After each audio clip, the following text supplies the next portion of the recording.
Bonjour, aujourd'hui dans ce tutoriel de HTML5, nous allons voir tout simplement les bases du HTML5, c'est-à-dire nous allons créer notre première page HTML. Sans plus tarder, commençons tout de suite en créant notre fichier HTML. Alors pour créer un fichier HTML, il suffit d'appeler un fichier, de l'appeler puis de marquer .html à la fin. Alors ce qui est utile lorsque l'on l'écrit avec un langage de programmation, c'est d'utiliser un éditeur de texte. Par exemple, nous avons Notepad++ que je vous conseille. C'est un choix arbitraire, mais je l'utilise tout au long de mes formations. Donc sans plus tarder, commençons à créer notre page. Alors, donc je enregistre cette page quelque part. Je vais l'enregistrer sur mon bureau. Je vais l'appeler tutoriel.html. Je fais entrer. Voilà. Et bien là, nous pouvons voir que ça y est, nous avons créé notre page HTML. Alors bien sûr, ce n'est pas tout, étant donné qu'il y a plusieurs balises, plusieurs règles à écrire avant de pouvoir commencer à écrire et avoir quelque chose qui apparaît dans notre page HTML. Alors pour lancer notre page HTML, vous pouvez faire un clic droit, ouvrir avec, j'utilise Chrome, vous pouvez choisir un autre, il n'y a pas d'obligation. Donc tout de suite, commençons avec la première balise, la première phrase que nous devons entrer dans un code HTML qui est le doctype. Alors je vais d'abord écrire cette phrase et je procéderai ensuite à l'explication. Donc j'ouvre doctype HTML. Voilà. Donc doctype HTML, doctype qui signifie type de document en français, c'est une abréviation. HTML pour indiquer au navigateur de quelle manière il doit interpréter le fichier que je vais lancer sur le navigateur. Donc je dirai donc au navigateur que mon type de document est un document HTML. Voilà. Donc continuons avec notre seconde phrase qui est une balise, la balise HTML. Donc là, dedans, nous allons marquer tout ce qui apparaîtra dans notre code HTML. Donc, une balise doit toujours être fermée. Sinon, il y aura des erreurs et ce sera très problématique. Donc, obligatoire.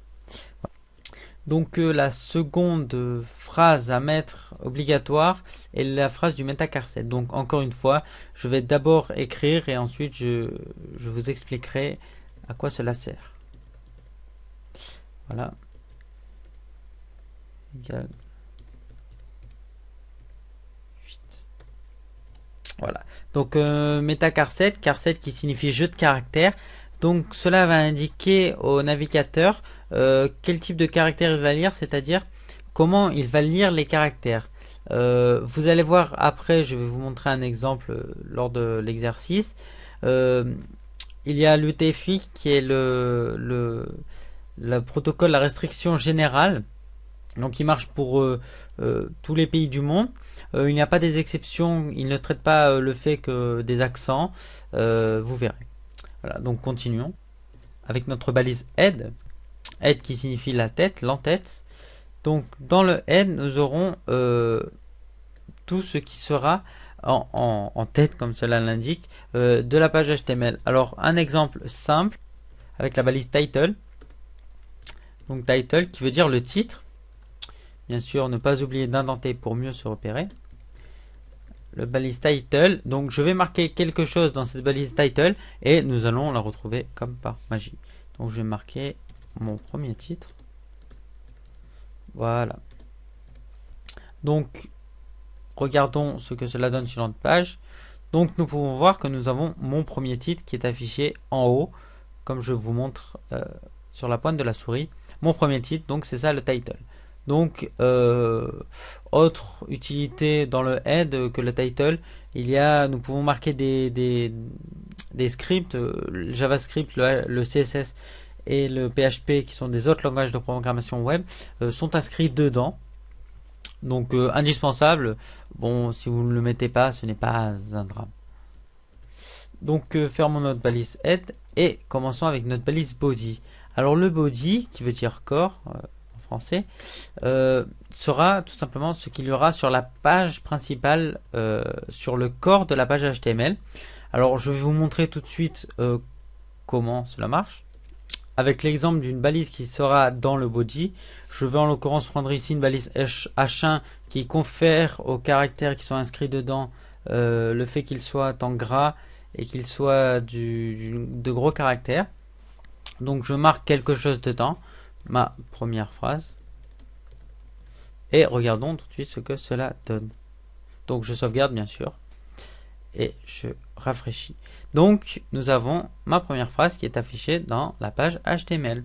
Alors ma première phrase, comme vous pouvez le voir, l'accent de première, l'accent aigu, n'est pas affiché. Il y a un point d'interrogation à la place. Alors pourquoi ce point d'interrogation? Eh bien je vais rebondir sur le car 7 qui est en UTF-8, et je vous ai dit que l'UTF-8 ne traite pas le cas des accents. Donc pour remédier à ce problème, nous allons mettre une norme, l'ISO 8859-1, qui est tout simplement la norme des langues latines. Les langues latines, c'est-à-dire les langues occidentales. Le français est une langue latine. Voilà, donc il pourra traiter le cas des accents. Donc rafraîchissons et regardons. Donc, comme vous pouvez le voir, l'accent a été traité, a été analysé et a été affiché par le navigateur. Voilà.